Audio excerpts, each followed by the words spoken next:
Bonjour.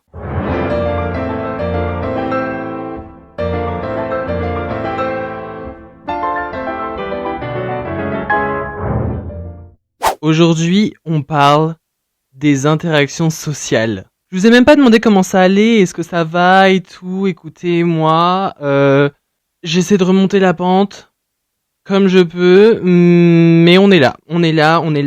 Non, il n'y a rien de super dans les interactions sociales, moi je vous le dis. Me concernant, les interactions sociales, c'est angoissant. La prise de parole devant d'autres gens et échanger avec eux après, c'est le plus effrayant. Déjà, d'où ça part.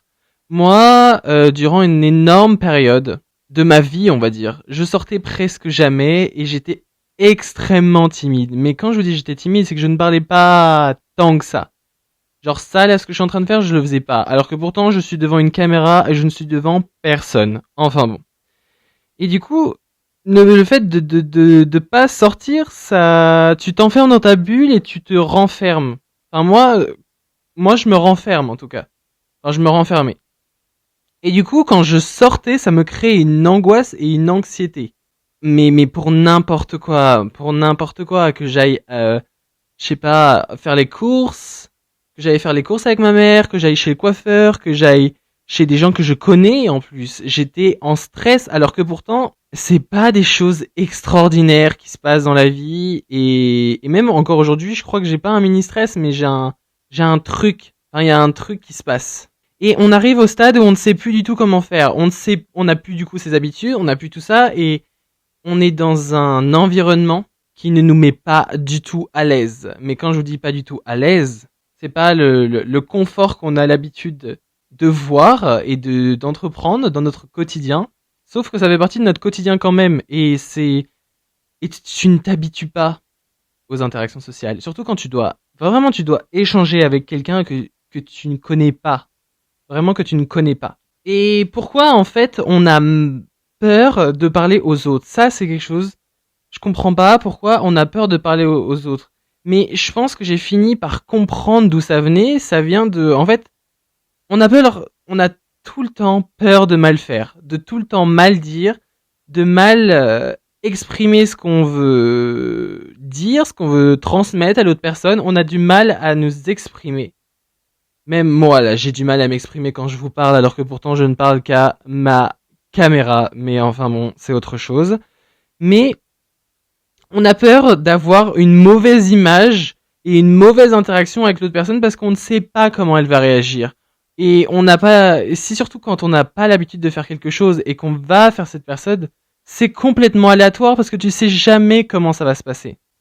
Par exemple, pour faire un oral, pour que je sois à l'aise un peu et que je sache de quoi je parle, même si je sais de quoi je parle et que je me suis pas entraîné, mais l'interaction avec les autres gens ou quoi que ce soit, ça ne va pas, c'est désastreux, je ne dis n'importe quoi et je suis tellement stressé et tout ça que j'en perds mes mots et je viens à faire des phrases qui ne sont pas françaises, qui n'ont pas de sens en fait.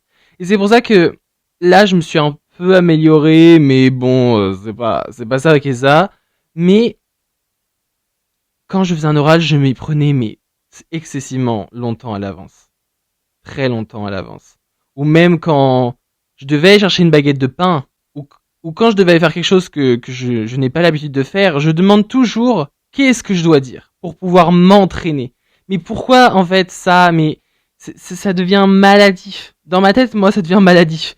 Mais j'ai tout le temps peur de mal faire, de mal dire et de d'arriver dans un problème où la personne ne comprend pas ce que je veux et qu'il y a un malaise. Mais dans tous les cas, il y aura un malaise. Parce que je viens de me rendre compte que quand tu as une interaction avec quelqu'un, quand tu communiques avec quelqu'un, que ce soit pour quelque chose de professionnel, pour quelqu'un que tu connais pas juste. On va pas partir dans les détails pour quelqu'un que tu connais pas, c'est trop bizarre. Tu vas lui demander quelque chose, mais moi, des fois, je bug. Mais pourquoi je bug autant pour quelque chose de complètement débile à dire? Surtout que je sais ce que je veux, je sais ce que je veux dire. Donc pourquoi tu sais pas parler devant les autres? Pourquoi t'as peur de ce jugement?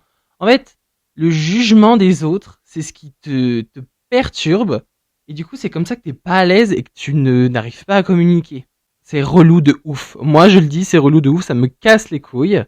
Et moi, j'ai tout le temps peur d'être, quand je parle de blesser ou d'être irrespectueux ou même des moqueries des autres, j'ai tout le temps peur de ça. J'ai toujours peur de montrer une image complètement de moi débile qui ne sait complètement rien, de quelqu'un qui est au niveau zéro quoi. J'ai tout le temps peur d'être quelqu'un enfin, j'ai tout le temps peur de paraître très très con, qu'on se le dise très très con. Mais est-ce qu'on s'en foutrait pas un peu en fait, parce que au final, concentrez-nous pas, la discussion ou la situation va être aléatoire avec la personne en face de nous. Ça pour le coup, c'est vrai parce que même aujourd'hui, je fais des trucs complètement débiles ou des gestes complètement débiles parce que je suis pas à l'aise. Je sais pas ce que je dois faire. Ma coiffeuse, ça fait 3 ans que j'y vais. Et j'y vais pas qu'une fois par an, j'y vais au moins tous les mois. Je ne suis pas à l'aise. Je ne sais pas pourquoi, mais, mais des fois, j'ai l'impression d'être complètement débile, quoi. Et même quand c'est la première fois que je fais quelque chose, j'agis mal. Mais en fait, j'ai envie de vous dire, dans tous les cas, parce on se dit des fois, oh, les adultes, ils arrivent mieux à parler et être social et et de faire quelque chose enfin, d'avoir cet échange qui paraît moins gênant. Mais en fait, quand tu te rends compte, même moi, là, quand tu deviens adulte, en fait, quand t'es adulte, tu ne sais rien. En fait, quand tu vas parler à une personne, t'as l'impression d'avoir moi j'appelle ça du charisme, parce que voilà, t'es adulte, quoi. Mais, mais en fait, cette personne adulte est aussi mal à l'aise que l'autre. Donc au final, elle est pareille que nous, elle est pareille que nous, vraiment. Et je pense qu'elle essaie juste de faire de son mieux. Et même moi aujourd'hui, maintenant, je me dis, mais au pire, enfin, ça sera mal à l'aise. Dans tous les cas, la conversation ou la situation va être aléatoire. Elle ne se passera jamais comme tu l'as prévu. C'est pas parce que tu vas dire un truc bien, après ça va se passer bien, puis après, non. Il y aura toujours une merde. Il y aura toujours quelque chose d'aléatoire que tu n'auras pas prévu. Que ce soit un oral devant des gens, que ce soit une interaction avec quelqu'un d'autre, c'est toujours la même chose. Tu auras toujours un imprévu. Et ça sert à rien de s'entraîner parce que en fait du coup l'imprévu du coup va te bloquer et tu vas te sentir encore plus con. Donc il faut foncer et voir ce que ça donne. Il faut essayer de faire de son mieux, d'être le plus respectueux possible, d'être le plus compréhensif possible et d'essayer d'être le plus à l'aise possible. Et puis moi ça m'arrive des fois, je dis mais excusez-moi mais je comprends rien. Et là j'avoue que enfin ça me rend mal à l'aise quoi. Des fois, je le dis, je mets les choses à plat, je me dis, mais j'ai jamais fait ça, donc aidez-moi, quoi. Voilà, s'il vous plaît, aidez-moi. Et je pense que pour aider le truc, c'est d'en faire de plus en plus. Et du coup, ça permet de t'entraîner à faire des choses, enfin, à communiquer avec autant de gens et du coup paraître plus à l'aise et t'en foutre de plus en plus. Enfin, tu t'en fiches, quoi. Tu t'entraînes, tu deviens plus à l'aise, tu t'exerces. C'est un exercice dans la vie, c'est un exercice. Et du coup, ça te permettra enfin, déjà sortir de chez toi, ça sera mieux. De sortir de chez soi, c'est un peu mieux. Et du coup, ça te permet d'être plus à l'aise et d'entretenir des relations avec des gens, de voir un peu le monde extérieur. Et je pense que des fois, ça aide. Même si c'est plus facile à dire qu'à faire. Moi, j'avoue, ça prend énormément de temps. Même aujourd'hui, j'essaie de montrer que je suis hyper à l'aise alors que je suis pas du tout à l'aise, mais je fais juste comme je peux et j'essaie de garder mon stress, même si mon stress fait partie de mon corps. Je pense que, comme on dit, il y a 5 litres de sang. Moi, je pense que j'ai plus de 5 litres de stress. Je pense que ma masse musculaire, c'est du stress, par exemple. C'est énorme. Enfin, énorme.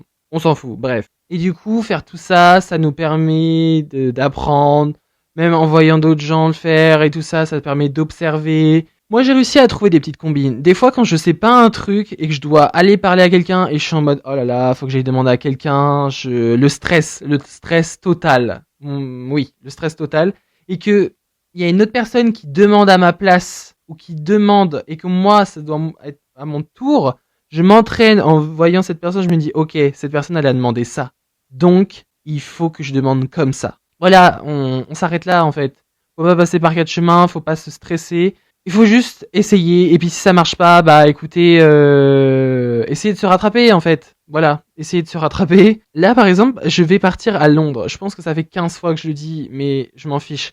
Mais là, je sais que on va devoir parler anglais. Alors, je me débrouille bien en anglais. J'aime bien parler en anglais. Moi en classe, c'est désastreux, hein. L'école, allez vous faire, hein. Voilà, l'anglais à l'école, ça ne sert à rien. Ça met plus mal à l'aise qu'autre chose. Enfin bon, là, on va être obligé de parler pour demander n'importe quoi. Et je vais pas pouvoir non plus mon objectif, c'est de pas me cacher derrière les personnes avec qui je suis. Je veux essayer d'y aller. Mais le truc, c'est que ils parlent tellement bien anglais que moi, j'ai peur de dire de la merde. Par exemple, moi, je me tape un meilleur accent tout seul et tout ça, et je suis en mode waouh, mais c'est super ce que je viens de sortir. Et quand je vais être devant eux, je vais sortir une patate chaude, périmée, moi je vous le dis. Et c'est pas possible en fait. Mais il faut essayer, et c'est en s'entraînant qu'on peut y arriver. Et je pense que c'est le meilleur conseil que je peux donner à vous comme à moi, parce que faut que j'applique mes conseils. C'est bien beau d'en donner, mais il faut les appliquer. Et c'est compliqué de se faire des conseils à soi-même. Voilà, je dis n'importe quoi. Enfin bon, c'était un petit épisode vidéo et je m'amuse bien à faire ça. Bon, j'ai un peu soif parce que j'avoue que je ne respire pas du tout en parlant et je parle tellement que j'ai la bouche sèche. Mais, je prends du plaisir à faire ce podcast. Ce décor est à refaire, à investir, mais là pour l'instant, déjà là j'ai mes petites lights et tout ça, c'est sympatoche, c'est sympatoche. Donc moi je vous dis bonne soirée, bonne journée, bonne fin de journée, bonne nuit, je ne sais pas, prenez lequel vous voulez. Moi je vais vous laisser et on se dit à la semaine prochaine. Bisous.